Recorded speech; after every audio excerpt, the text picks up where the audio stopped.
টেলিভিশনের পর্দায় আপনারা তো অনেক হিরোকেই দেখেছেন, কিন্তু আমাদের আজকের এই ভিডিওতে আমরা আপনাদের সাথে এমন একজন রিয়েল লাইফ হিরোর সাথে পরিচয় করাতে চলেছি যার জীবনের গল্প শুনলে আপনিও চমকে উঠতে বাধ্য হবেন।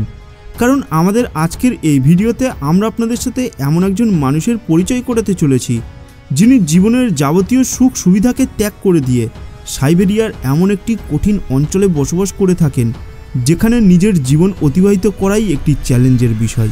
বন্ধুরা, এই বৃদ্ধ মানুষটি সাইবেরিয়ার এমন একটি অঞ্চলে বসবাস করে থাকেন যেখানকার সর্বনিম্ন তাপমাত্রা প্রায় -70 ডিগ্রি সেলসিয়াসের কাছাকাছি, যেখানে চারিদিকে জনমানুষের কোনো চিহ্ন পর্যন্ত নেই, যেখানে আধুনিক সভ্যতার কোনো ছোঁয়া পর্যন্ত নেই। সাইবেরিয়ার এই নির্জন অঞ্চলে চারিদিকে শুধু বরফ আর বরফ। আসুন আমাদের আজকের এই ভিডিওর মাধ্যমে আমরা একটু জেনে নেওয়ার চেষ্টা করি যে এই নির্জন অঞ্চলে এই বৃদ্ধ মানুষটি কীভাবে একা একা নিজের জীবনযাপন করে থাকেন।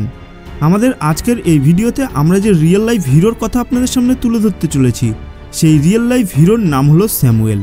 আপনারা জানলে খুবই অবাক হয়ে যাবেন যে স্যামুয়েল যে অংশে বসবাস করে সেই অংশটি কোনো মানুষের ক্ষেত্রে জীবনযাপন করার জন্য কোনোভাবেই উপযুক্ত নয়।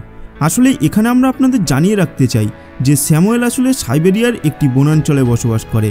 এর সাথে সাথেই আমরা আপনাদের এটাও জানিয়ে রাখতে চাই যে সাইবেরিয়ার এই অংশটির আবহাওয়া খুবই চরম প্রকৃতির। এখানকার সর্বনিম্ন তাপমাত্রার পরিমাণ মাঝে মাঝে -70 ডিগ্রির কাছাকাছি পর্যন্ত পৌঁছে যায়।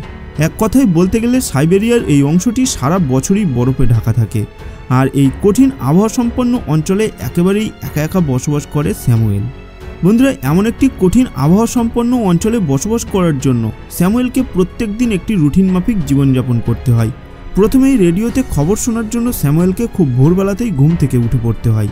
এরপর রেডিওতে খবর শোনা হয়ে গেলে স্যামুয়েলকে নিজের জীবন সংগ্রামে নেমে পড়তে হয়।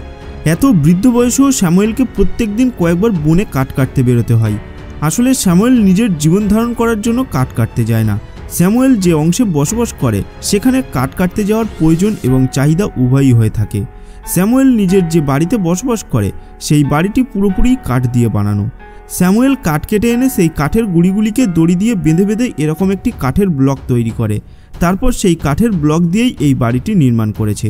এই কাঠের বাড়িটিতে বসবাস করার জন্য বাড়িটি সবসময় গরম রাখার ব্যবস্থা করতে হয়, তাই এক্ষেত্রে স্যামুয়েলকে প্রচুর পরিমাণে কাঠ জ্বালানি হিসেবে ব্যবহার করতে হয়।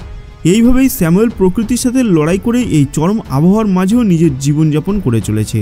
তারপর স্যামুয়েলের লড়াই এখানেই শেষ হয়ে যায় না, কারণ এর সাথে সাথেই স্যামুয়েলকে আরও কিছু বিষয়ের জন্য নিজের সংঘর্ষ জারি রাখতে হয়। আবহাওয়ার প্রকোপ থেকে বাঁচার পরেই স্যামুয়েলকে নিজের ক্ষুধা মেটানোর জন্য নানান রকমের ব্যবস্থা করতে হয়। এখানে আমরা আপনাদের জানিয়ে রাখতে চাই যে এমন চরম আবহাওয়া সম্পন্ন অঞ্চলে খাদ্যের যোগান পাওয়া মুখের কথা নয়। আসলে এই খাদ্যের সন্ধান করার জন্য স্যামুয়েলকে কঠিন সংগ্রামের মোকাবিলা করতে হয়। স্যামুয়েল যে অংশটিতে বসবাস করে সেখান থেকে নিকটবর্তী গ্রামের দূরত্ব প্রায় 20 কিলোমিটারের কাছাকাছি। এখন এই বিশাল দূরত্ব অতিক্রম করার জন্য স্যামুয়েলকে প্রায় 5 ঘন্টা হেঁটে গ্রামে পৌঁছাতে হয়। আসলে এই গ্রাম থেকেই স্যামুয়েল নিজের দৈনন্দিন জীবনের প্রয়োজনীয় সামগ্রীগুলি ক্রয় করে থাকে। তবে কোনো জিনিস স্যামুয়েল বিনামূল্যে ক্রয় করতে একেবারেই পছন্দ করে না, তাই সে নিজের বানানো ঝাড়ু বিক্রি করেই তার থেকে উপার্জিত অর্থের মাধ্যমেই নিজের প্রয়োজনীয় সামগ্রীগুলি ক্রয় করে। এখানে আপনারা যে ঝাড়ুগুলির ছবি ভিডিও স্ক্রিনে দেখতে পাচ্ছেন, স্যামুয়েল এইরকমই ঝাড়ু বিক্রি করে নিজের উপার্জন করে থাকে।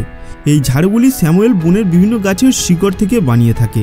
এর সাথে সাথেই আমরা আপনাদের এটাও জানিয়ে রাখতে চাই যে মাঝে মাঝেই স্যামুয়েল যখন চরম বিপদের মধ্যে পড়ে তখন এই গ্রামবাসীরা নিজেদের ভালোবাসার খাতিরে স্যামুয়েলকে বিভিন্ন প্রয়োজনীয় সামগ্রী বিনামূল্যে দিয়ে থাকেন। এইভাবেই পরস্পর ভালোবাসার সম্পর্কের মাধ্যমে স্যামুয়েলের জীবন ভালোভাবেই কেটে যায়। কিন্তু বন্ধুরা, এর মানে এই নয় যে স্যামুয়েলের সংঘর্ষ এখানেই শেষ হয়ে যায়। আসলে যখন সাইবেরিয়ার গরমকাল পড়ে শুধুমাত্র সেই সময় স্যামুয়েল গ্রামে যাওয়ার সুযোগটুকু পেয়ে থাকে। এরপর শীতকাল পড়ার সাথে সাথেই যখন সাইবেরিয়ার এই বনাঞ্চলের বেশিরভাগ অংশই পুরো বরফের চাদরে ঢাকা পড়ে যায় তখন স্যামুয়েল কোনোভাবেই এই গ্রামগুলিতে যাওয়ার সুযোগ পায় না। তখন স্যামুয়েলকে বিকল্প খাদ্যের উপর নির্ভর করে থাকতে হয়। আসলে এই সময়ে স্যামুয়েল জঙ্গলের মধ্যে বন্য খরগোশ ধরার জন্য নানান রকমের ফাঁদ পেতে থাকে। এরপর মাঝে মাঝেই সে গিয়ে একবার করে দেখে নেয় যে তার পাতা ফাঁদে কোনো খরগোশ ধরা পড়েছে কিনা। যদি তার পাতা ফাঁদে কোনো খরগোশ ধরা পড়ে তাহলে স্যামুয়েল সেই খরগোশের মাংস খেয়েই নিজের জীবন ধারণ করে থাকেন। তবে এই ফাঁদগুলিতে সবসময়ই খরগোশ ধরা পড়ে না। এর জন্য স্যামুয়েলকে মাঝে মাঝেই বেশ কয়েকদিন পর্যন্ত অপেক্ষাও করতে হয়। স্যামুয়েলের এই বাড়িতে একটি পোষ্য কুকুর এবং নেকড়ে স্যামুয়েলের সাথেই বসবাস করে। তবে খাদ্যের অনটনের মাঝেও স্যামুয়েল কখনোই এদেরকে অভুক্ত রাখে না। স্যামুয়েল নিজের জন্য যতটুকু খাবার জোগাড় করতে পারে সেখান থেকেই এই দুটি পোষা জীবকেও প্রয়োজন মতো খাদ্য অবশ্যই দিয়ে থাকে। এইভাবেই এই পোষা জীবগুলিকে সঙ্গে নিয়ে স্যামুয়েলের জীবন বেশ ভালোভাবেই কেটে যায় এত প্রতিকূল অবস্থার মধ্যে থাকার সত্ত্বেও। তো বন্ধুরা, এখানে আপনাদের এটাও জানিয়ে রাখতে চাই যে এত প্রতিকূল অবস্থার মধ্যে শুধুমাত্র মাংসের উপরেই নির্ভর করে স্যামুয়েলের জীবন চালানো খুব কঠিন কাজ হয়ে পড়ে।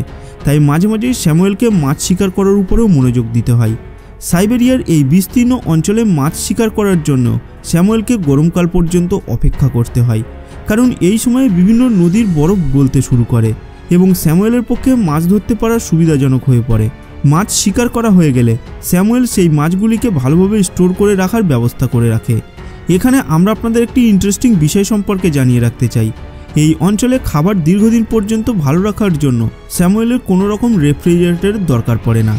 আসলে এখানকার আবহাওয়া এতটাই ঠান্ডা যে এই অঞ্চলে যে কোনো খাবার দীর্ঘদিন পর্যন্ত এমনিতেই ভালো থাকে। তাই যে সময়ে স্যামুয়েল বেশি মাত্রায় শিকার পেয়ে যায় সেই সময় স্যামুয়েল সমস্ত মাংস এবং মাছ খুব ভালোভাবে স্টোর করে রাখে, যাতে প্রয়োজন মতো স্যামুয়েল সেখান থেকে নিজের প্রয়োজনীয় খাদ্য সংগ্রহ করতে পারে। তবে এই মাংসগুলিকে স্টোর করে রাখার জন্য স্যামুয়েলকে একটি বিশেষ ঘরের নির্মাণ করতে হয়, যাতে তার পোষ্য কুকুর এবং নেকড়ে কোনোভাবেই সেই সমস্ত খাবারের সন্ধান না পেয়ে যায়। তবে বন্ধুরা, এই অঞ্চলে বসবাস করার জন্য স্যামুয়েলকে বেশ কিছু বিষয়ের উপর অত্যাধিক সতর্কতা অবলম্বন করতে হয়। যেমন এই অঞ্চলের বরফগলার জল আসলে জীবাণুতে পরিপূর্ণ হয়ে থাকে, তাই জল ডাইরেক্ট পান করলেই বিভিন্ন ধরনের রোগ ধরার সম্ভাবনা তীব্র হয়ে থাকে। তাই স্যামুয়েলকে জল সবসময় ফুটিয়ে পান করতে হয়। একমাত্র ফুটান্ত জল খেলেই এই অঞ্চলে সুস্থ স্বাভাবিক জীবনযাপন করা যেতে পারে। এই অঞ্চলে থাকার মতো আধুনিক কোনো সুযোগ সুবিধা না থাকলেও স্যামুয়েল কিন্তু নিজের বুদ্ধিমত্তার জোরে বেশ কিছু জিনিস নিজের মতো করেই বানিয়ে নিয়েছে।